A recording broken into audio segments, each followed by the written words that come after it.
Support the equalization appropriation bill. Madam Speaker, it's been a long time coming. Every year we've been agonizing about money being distributed, not for equality, but for some form of equity. The framers of the Constitution, Madam Speaker, decided that it was important to uplift the standard of living of those people who were left behind when this country was developing. Madam Speaker, I've listened to my colleagues, especially my good neighbor, the Commissioner, objecting or opposing this bill, and I wonder whether he truly understood the meaning of marginalization. Madam Speaker, if you go to Narok County and you traverse the expansive Narok County, or Senator you traverse Halwale, Senator Mogeni, the expansive Kajiado County. Please sit down. Senator Cherarkei. And all the other 32 counties that have been allocated with just a little more money to be able to ensure that there is a hospital, to be able to ensure that the roads are graded, not paved, graded, to be able to ensure that those residents who live in those dilapidated areas get access to some form of water. Madam Speaker, you'll be shocked.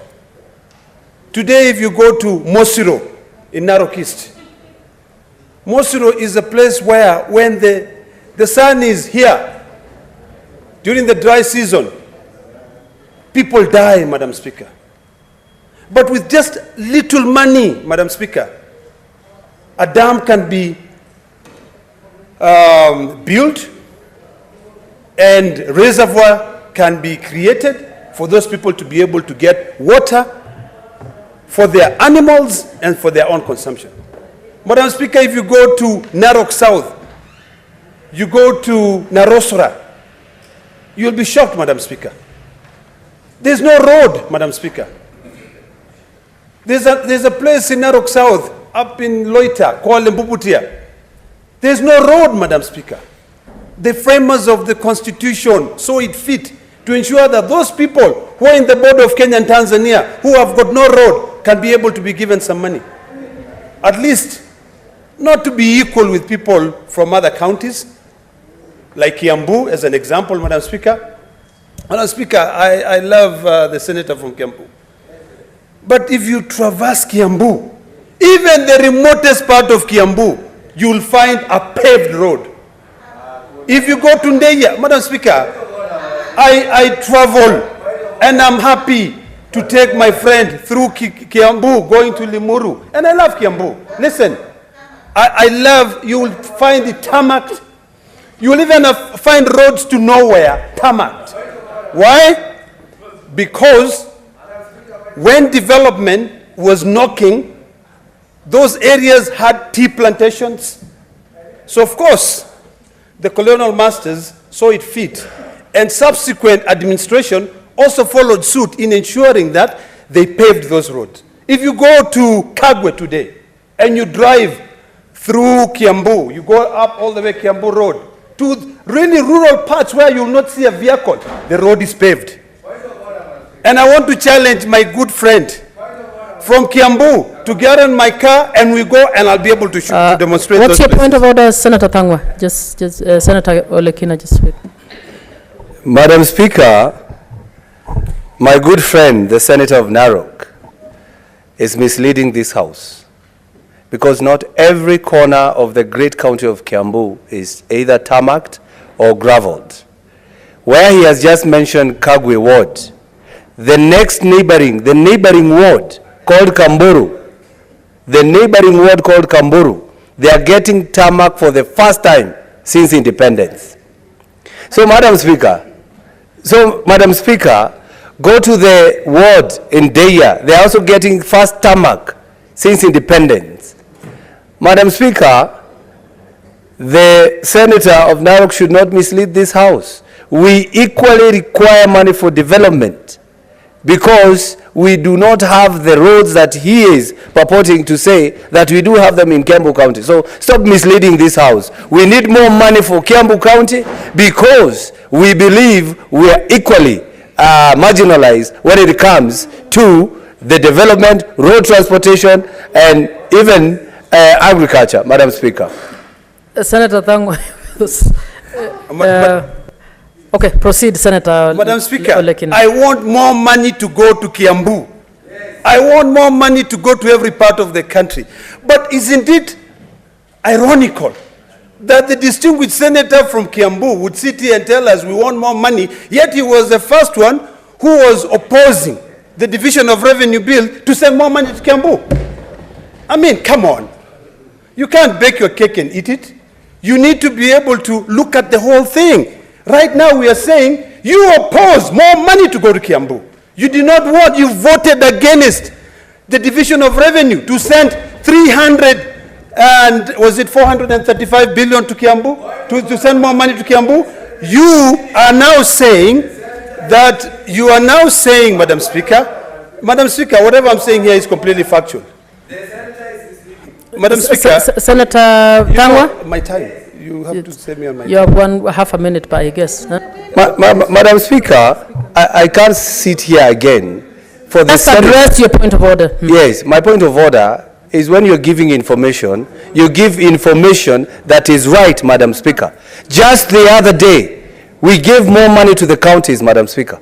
And I was here supporting and asking for more money, Mr. Speaker. What we did before was to hold a little bit of money because we did not know what kind of governors we have, Madam Speaker.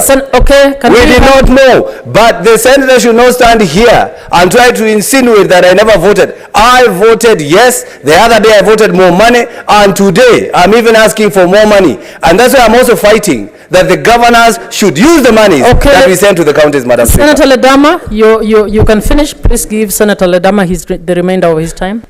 Madam Speaker, let me begin by supporting this bill, because when I was trying to really make up my case, I was interrupted severally. So, Madam Speaker, it's about time. I want to see the people of Mosiro getting water. I want to see the people of Loita getting water. Madam Speaker, I'm very happy. You know, I will take what I'm given. Every time I'm given a shilling to go to Narok County, I will take it there. And today, I want to echo the words of the Vice Chair of the Finance Committee, Tabitha Mutinda. Tabitha said, distinguished senators, make sure that you follow this money. Other senators who spoke also said that I hope that this money will not be used for administrative purposes. I want to echo those words, and I want to assure them that we shall follow. Because here, we have to ask ourselves very basic questions, Madam Speaker. How do you measure poverty index? And that is one of the things that every senator here should know. Access to education is one of them. You know, education enrollment is another one. If you look at drinking water, availability to drinking water is another one.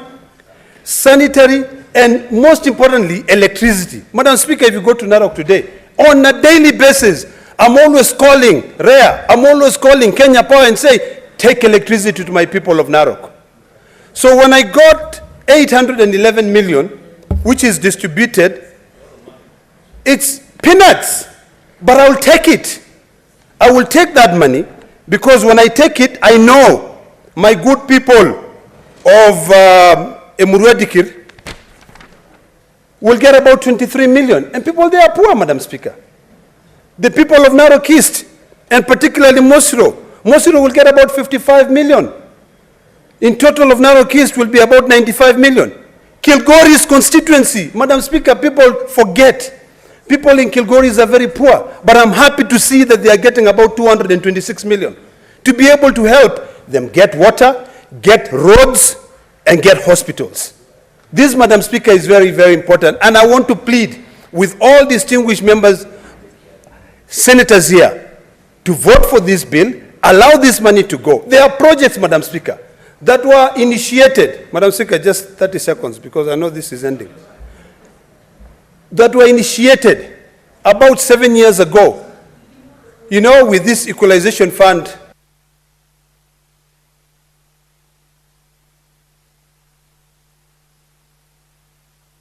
Okay, just give him 30 seconds, please. Madam Speaker, those projects were initiated almost 10 years ago. They are white elephant projects because they were never paid. The contractors were never paid. There are hospitals. I know there are hospitals in Kilgoris. There are roads. In fact, now those roads have to be done again. So we just have to be diligent and ensure fiduciary responsibility. So in this case, I want to plead and I want to echo the words of my sister Tabitha Mutinda that at least for once, as senators, and to both committees, CPIC and PAC, we ensure that at least this money is actually accounted for. And to the auditors general, please for once, do something which is really, that will make people remember you.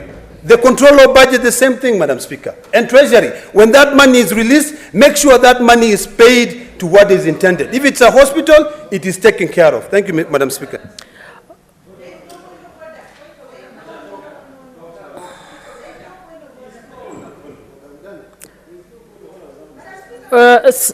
Senator, the next speaker is Senator Nyamu.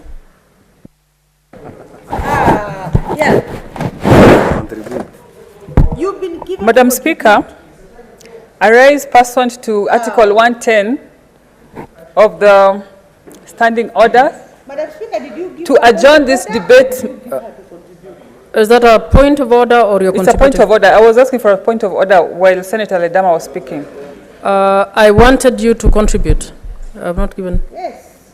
But contribute to the debate. If Okay. you have nothing to say, give the chance to someone else. Madam Speaker, Okay. It's okay. Let her raise the point of order. I want. Yeah. I'm requesting You to can adjourn this sit down. debate because we have very urgent matter on the order paper that has timelines that has to do with the extension of the mandate and time for the dialogue, the national dialogue team. And I will read Article 110, which says, a senator who wishes to postpone. Senator, you don't need to read that article. Honorable senators, I will straight away put the question and the House can help to determine. Will as many as are of that opinion say aye? Aye. Oh, sorry. Can Please second. Who will second? There is no need for a second on this, I'm sorry. I'll put the question now. That the debate be now adjourned. Will as many as are of that opinion say aye? Aye. Will as many as are of a contrary opinion say nay? Nay. The nays have it.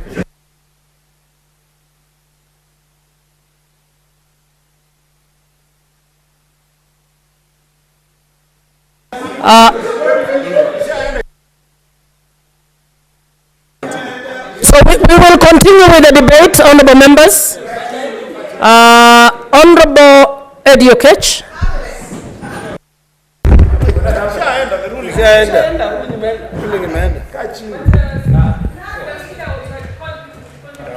No. You said something different now. No, You used your position differently. Sorry. No. Senator Nyamu, just sit. I will cue you. I will give you an opportunity. Madam Speaker, I thank you for giving me opportunity to contribute to this bill. And